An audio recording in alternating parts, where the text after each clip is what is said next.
Alors, C# interactif. Donc, d'abord, précision par rapport à Visual Studio. Donc, dans ce cours-ci, on va utiliser Visual Studio 2019 et on va supposer que vous allez minimalement utiliser la version 16.8 de Visual Studio 2009.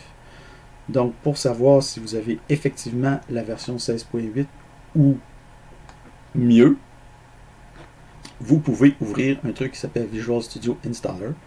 Donc, dans Windows 10, vous avez juste, par exemple, à cliquer. Vous pouvez cliquer en bas dans la zone de recherche, vous tapez Visual Studio Installer, puis là, vous démarrez Visual Studio Installer. Et là, dans Visual Studio Installer, vous allez voir les versions installées de Visual Studio et vous allez voir Visual Studio Moi, c'est Entreprise, mais vous pouvez utiliser Entreprise ou Community. Okay, Community, c'est gratuit. Moi, Entreprise, c'est parce que j'ai la version du Cégep, mais vous y avez accès aussi à la version Entreprise, si vous voulez. Donc, c'est ça. Une fois que vous avez vérifié ça, vous devez ouvrir C# interactif. Donc, pour ouvrir C# interactif, la première chose à faire, c'est que vous lancez Visual Studio 2019. Et dans la fenêtre qui va apparaître, vous allez cliquer sur Continuer sans code, parce qu'on ne veut pas nécessairement... Quand on dit sans code, ça veut dire sans créer un projet. Donc, là, on ne veut pas créer un projet ou quelque chose comme ça. On veut juste utiliser C# interactif. Donc, on peut cliquer sur Continuer sans code. Une fois que vous allez dans Continuer sans code, dans le menu Affichage, vous allez sélectionner Autre fenêtre et en bas, vous allez sélectionner C# interactif. Donc, si vous voulez que je vous donne un aperçu, donc là, ici, vous avez la fenêtre Visual Studio, qui est un peu, disons, en ce qui me concerne, je l'ai réduite énormément. Donc, vous allez dans Affichage, dans Autre fenêtre, et vous tapez, vous sélectionnez C# interactif, comme ça. OK, donc moi, en fait, ma fenêtre C# interactive est déjà ouverte ici. Donc lui, il va là, ça. Là, c'est un peu long parce que je suis en train d'enregistrer en même temps. On dirait que mon ordinateur est un peu surchargé. Mais donc là, vous allez avoir la fenêtre C# interactive qui va démarrer. Et si vous voulez, vous pouvez taper Help pour avoir plus d'informations. Et là, il vous donne différentes commandes que vous pouvez rentrer. Il vous donne des indications et vous pouvez taper tout simplement une expression, par exemple 2 plus 3, et il va vous donner la réponse. Là, désolé, normalement c'est pas aussi long que ça, là. Je sais pas pourquoi il est très long. Vous, normalement ça ne devrait pas être aussi long que ça, mais moi, mon CPU est à 100%, peut-être faudrait que j'aille checker, voir qu'est-ce qui se passe, parce qu'il ne devrait pas être à 100%. Donc, c'est ça. Donc, si je reviens à PowerPoint, donc, voilà. Donc, ça, c'est la fenêtre C# interactive. Vous voyez qu'elle apparaît en bas, comme je vous ai montré.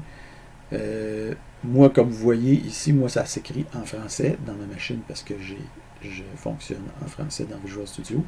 Mais vous, si vous fonctionnez en anglais, si votre installation est en anglais, ben, vos messages vont être en anglais. Okay? Si vous décidez de fonctionner dans une autre langue, ben, ça sera dans une autre langue.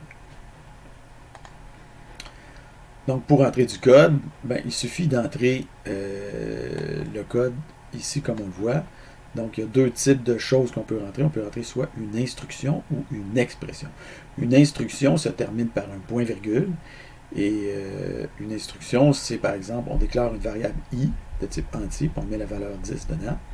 Et une expression, c'est quelque chose qui s'évalue pour donner un résultat. Donc, par exemple, i plus 5, ça donne un résultat 15. Donc, on ne met pas de point-virgule à la fin et on évalue l'expression pour obtenir le résultat.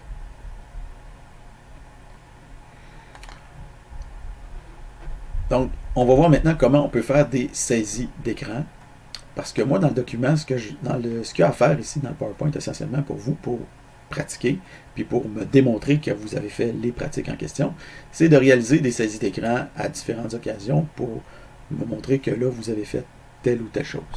Donc, on va essentiellement exécuter du code dans C# interactif et vous allez faire des saisies pour me montrer que vous avez bien fait ce qu'il y avait à faire. Donc, comment on fait pour faire des saisies? Vous avez plusieurs options. Une des premières options, c'est l'outil capture d'écran que vous pouvez démarrer dans Windows facilement. Une autre option, c'est d'utiliser un logiciel plus sophistiqué comme par exemple ShareX. Okay. Donc, en ce qui concerne les types de saisie d'écran, vous avez 3 types de captures que vous pouvez faire dans les captures d'écran. Vous avez capturé tout l'écran, généralement en touchant la touche Print Screen, capturer une fenêtre en faisant Alt Print Screen, ou encore capturer un rectangle en faisant Control Print Screen. Donc le Control Print Screen, lui, il va fonctionner. Il ne fonctionnera pas nécessairement avec l'outil capture d'écran, mais il va fonctionner avec ShareX, entre autres. Donc, aussi, ce que je voulais mentionner à la diapo précédente, vous pouvez capturer avec un nouvel outil dans Windows qui s'appelle Sketch. Donc, en utilisant la combinaison de touches Win, Shift, Est. Donc, par exemple, si je fais Win, Shift, Est, la zone, mais là, je ne peux pas, en fait, je trouve bien d'arrêter ça, parce que là, tout a figé. Mais c'est ça. Vous avez en haut de l'écran, il apparaît un petit truc qui vous permet de faire une capture. Donc, vous allez voir là, c'est assez clair un peu qu'est-ce que vous pouvez faire. Donc, vous pouvez capturer avec ça, qui en fait est mieux que l'outil capture d'écran, mais un peu moins bien que ShareX, par exemple. Donc, l'idée, c'est que, en ce qui me concerne, ce que vous devez faire ici, c'est de faire toujours utiliser une capture rectangulaire pour aller chercher exactement ce que vous souhaitez. Okay? Moi, je ne veux pas que vous me garochez une fenêtre au complet dans les captures d'écran. Je veux avoir exactement le rectangle. Okay? Donc, hop. Donc là, ça va être à vous de jouer. Donc, dans C# Interactif, vous allez entrer les commandes ci-dessous. En commentaire, donc moi, vous voyez ici, int i égale 10, point virgule, puis en commentaire, // espace FG. Donc, vous, à la place de mettre FG, vous allez mettre vos propres initiales. Donc, par exemple, si jamais vous appelez Jean-Claude Tremblay, vos initiales vont être JCT. Okay. Je voulais juste le préciser, au cas où vous auriez des doutes encore. Ensuite, vous allez faire une saisie d'écran à votre travail. Vous allez coller ça dans le rectangle que vous voyez ici. Et au besoin, vous allez agrandir votre saisie pour recouvrir entièrement le rectangle bleu. Okay. Donc, pourquoi je dis ça? C'est parce que dépendamment sur quel écran vous faites une saisie, ça se peut que votre résolution soit plus ou moins bonne. Donc, c'est important d'agrandir l'écran, la saisie, ou la rapetisser peut-être, ça peut arriver, pour fitter dans le rectangle le plus possible, ok, pas toujours avec une adéquation parfaite, mais fitter le plus possible dans le rectangle bleu. Donc, notez qu'en ce qui me concerne ici, moi, j'ai rajouté un effet artistique qui est appliqué à mes images pour les distinguer de vos images. Donc, l'idée, c'est que quand je regarde une diapo, je veux tout de suite distinguer ma saisie de vos saisies. Ok, je veux tout de suite faire la distinction entre les deux. Donc là, c'est à vous de jouer. Vous faites une saisie, vous pluguez ça là. Puis après ça, c'est fini. Donc, maintenant, les choses importantes à dire à propos des saisies. Donc, vous allez avoir énormément de saisies à faire dans ce cours-là d'ici la fin de la session. Donc, c'est important de prendre tout de suite les bonnes habitudes pour faire des bonnes saisies. Okay. Si jamais vous ne faites pas des bonnes saisies, malheureusement, je vais être obligé de vous retourner le document puis de vous demander de faire des bonnes saisies. Okay. Donc, c'est un peu plate pour vous d'avoir à recommencer ce que vous faites. Donc, l'idéal, c'est de ne pas avoir à recommencer. Donc, de tout de suite faire les choses de la bonne façon. Donc, pour que vos saisies soient adéquates, okay, voici les caractéristiques que ces saisies-là devraient avoir. D'abord, les saisies devraient être lisibles. Ça veut dire quoi? Ça veut dire que vos caractères devraient être suffisamment gros. Donc, moi, il ne faut pas que je prenne une loupe là, pour aller lire qu'est-ce que vous m'avez fait comme saisie. Okay. Aussi, votre saisie, toutes les saisies que vous allez me remettre, toutes, sans exception, sans aucune exception, doivent être identifiables. Identifiable, ça veut dire que sur la saisie, il apparaît, par exemple, vos initiales, ou votre nom, ou une combinaison des deux, quelque part. Okay. Ça ne sera pas nécessairement dans un commentaire. Des fois, ça se peut que ça soit ailleurs. Mais il apparaît obligatoirement votre nom ou vos initiales. Pourquoi? Je vous laisse deviner pourquoi. La saisie doit être complète. Donc, si je vous demande de faire une saisie avec 3 lignes de code, ben, je ne veux pas une saisie avec juste 2 lignes de code. Je veux une saisie avec 3 lignes de code. Okay. Vous allez voir, ça va peut-être un petit peu chiant pour vous, ça, parce que des fois, vous allez vous tromper. Puis là, vous allez dire, ben, à cause qu'il y a 3 lignes de code, je suis obligé de recommencer. Oui, malheureusement, c'est comme ça que ça fonctionne dans un premier temps. Donc, vous allez avoir beaucoup à recommencer des fois certaines saisies. Donc, ça va prendre un peu sur votre temps, mais je considère que c'est pas dramatique là, dans les circonstances. Okay? C'est sûr qu'il y aurait moyen de faire mieux, mais dans les circonstances, je pense que c'est ce qui me semble le plus adéquat. Okay? Donc, peut-être que il y aura matière à peut-être changer les choses plus tard, mais pour le moment, ça me semble ce qui est préférable. Aussi, sans superflu ou extra. Donc, encore une fois, si vous entrez 3 lignes de code, vous devez entrer 3 lignes de code, puis la deuxième, il y a une erreur. Là, vous dites, il y a une erreur, je vais la recommencer en dessous.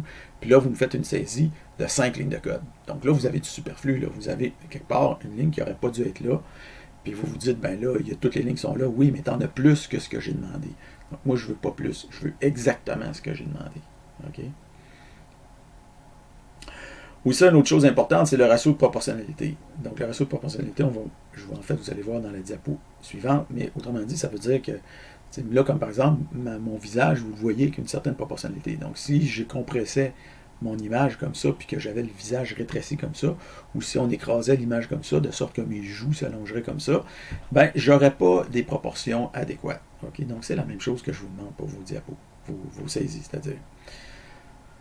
Donc aussi, vos saisies devraient être bien positionnées. Donc, vos saisies doivent être sur le rectangle bleu qui apparaît dans la diapo et non pas décalées à côté, par-dessus le texte, dépasser la diapo, donc, etc. Aussi, vos saisies devraient avoir une bonne résolution. Et finalement, vos saisies devraient être naturelles. Donc, on va voir ce qu'on veut dire par ces choses-là. Donc, si on passe à la diapo subséquente, donc, des exemples de saisie. Donc, ici, vous avez une saisie que, je vais me décaler un peu ici, une saisie qu'on va considérer comme correcte. Okay? Donc, vous avez 3 lignes à saisir. Donc, ça, évidemment, c'est la réponse. Vous avez une identification. Les caractères sont suffisamment bien visibles. Donc, voilà. Donc, ici, vous comprenez que ça, c'est trop petit. Donc, ça, c'est votre rectangle. Puis ça, c'est ce que vous mettez dedans. C'est trop petit. Donc, c'est pas compliqué quand c'est trop petit. Vous agrandissez votre image pour fitter dans le rectangle bleu. Donc, ça vous demande quelques étapes de plus. Ça vous demande peut-être 1 seconde de plus de travail. Mais, voilà, il faut le faire. Non proportionnel. Donc, vous voyez ici que le texte a été compressé comme ça. Donc, ça, quand est-ce que vous pourriez être tenté de faire ça? Vous pourriez être tenté de faire ça, par exemple, vous faites une saisie, puis finalement, vous saisissez votre ligne, vous saisissez quelque chose de trop large. Donc là, vous dites, ben c'est pas grave, je vais comprimer pour que ça fitte dans le rectangle bleu. Ouais, tu comprimes pour que ça fitte dans le rectangle bleu, mais moi, je trouve ça moins lisible là, comme ça. C'est comprimé. Okay. Est-ce que ça serait dramatique? Est-ce que vous mériteriez d'aller en enfer pour avoir fait quelque chose comme ça? Non. Non. Mais, je veux pas que vous preniez cette habitude-là. Donc, je veux que les choses soient bien faites tout de suite en partant. Okay? Si vous faites ça, moi, ça facilite mon travail. Puis vous, ben c'est ça, vous faites du travail qui est comme il faut, qui est correctement fait. Et ici, une autre saisie. Donc là, en fait, c'est que vous saisissez, il y a trop de... Vous voyez ici qu'il y a du texte, il n'y a pas beaucoup de zones noires qui servent à rien. Il n'y a pas beaucoup de rien. Okay? Mais dans ce que vous voyez ici, il y a beaucoup de rien. Tout le noir qui est ici, c'est tout du rien. Moi, du rien, j'en veux le moins possible dans ce que vous me remettez. Okay? Donc, du rien, ça prend de la place pour rien. Donc, le plus possible, je veux du texte, puis je veux le moins possible du rien. Donc ici, le problème du rien, ça fait en sorte que votre texte est rendu trop petit. Donc en fait, le texte que vous avez ici, le texte que vous avez là, est pratiquement de la même grosseur. C'est juste qu'ici, vous recouvrez, oui, tout le rectangle bleu avec du rien. Donc ça, moi, du rien, j'en veux pas. OK? Quand on dit j'en veux pas, des fois, vous n'aurez pas le choix d'en mettre un peu. Mais je veux dire le moins possible. Donc d'autres exemples. Donc, ici, par exemple, on a, bon ça en haut, c'est toujours la saisie qui est adéquate. Donc ici, on a une saisie qui est mal positionnée. On devine qu'on aurait juste à la décaler pour qu'elle aille sur le rectangle bleu. Ici, on a une saisie qui est incomplète. Vous voyez ici, on a les petits triangles, puis après ça, on a le chiffre 15, puis ici, carrément, on a coupé. Donc ça, c'est incomplet. Donc ça aussi, c'est pas acceptable. Ici, on a une saisie qui est, premièrement, qui est beaucoup trop grande parce qu'il y a beaucoup trop de rien, puis aussi qui est mal positionnée, en ce sens qu'elle déborde en bas de la diapositive. Finalement, ici, on a une saisie où on a du superflu. Par exemple, on a ici en haut le haut de la fenêtre C# interactif. Moi, je n'ai pas besoin de le voir, le haut de la fenêtre C# interactif. OK, donc, c'est du superflu. Donc, l'essentiel, c'est ce qu'il y a en dessous, puis le haut, c'est superflu.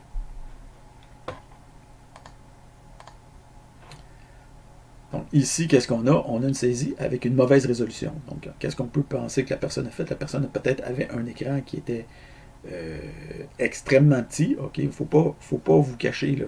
Moi, j'ai plus les yeux que vous avez présentement. Donc moi, j'ai de la misère à lire. Si j'ai pas mes lunettes, je vois rien. Puis même avec mes lunettes, je suis pas à la perfection. Donc, j'ai de la misère à lire les petites affaires que vous faites. Quand je vais vous aider en classe, puis que je m'approche de vos écrans, des fois, il faut que je m'approche, là, puis là, je ne sais pas trop ce qui est écrit, là. Parce que vous autres, vous êtes capable de voir les petits caractères. Hein? Mais moi, les petits caractères, je ne les vois pas.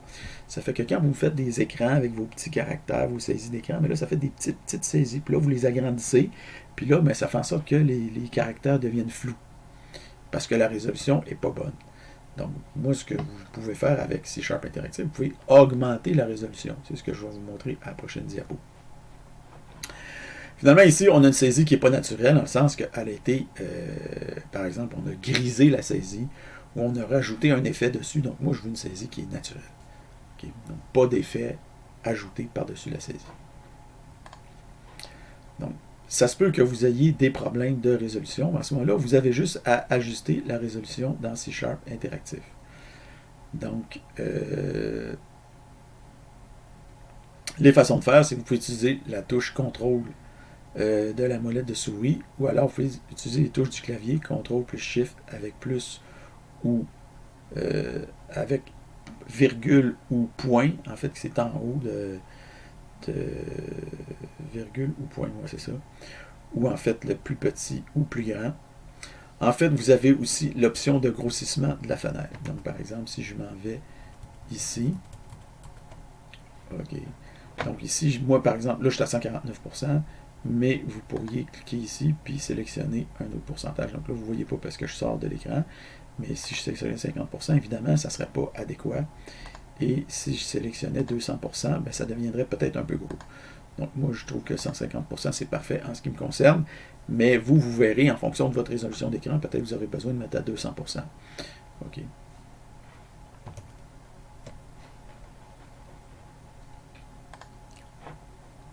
Donc, en résumé, C# Interactive, c'est une invite de commande qui permet de tester rapidement des concepts et des idées en C#. Vous pouvez faire des saisies d'écran avec des outils Windows intégrés comme l'outil Capture ou encore Sketch, qui est Shift Windows S, ou encore avec un outil externe mais plus puissant comme par exemple ShareX. La capture rectangulaire, c'est la plus intéressante. Donc, apprenez à effectuer vos saisies correctement dans ce cours, car on va en demander beaucoup par la suite. Donc, on se réserve le droit de refuser votre document si vos saisies ne sont pas adéquates.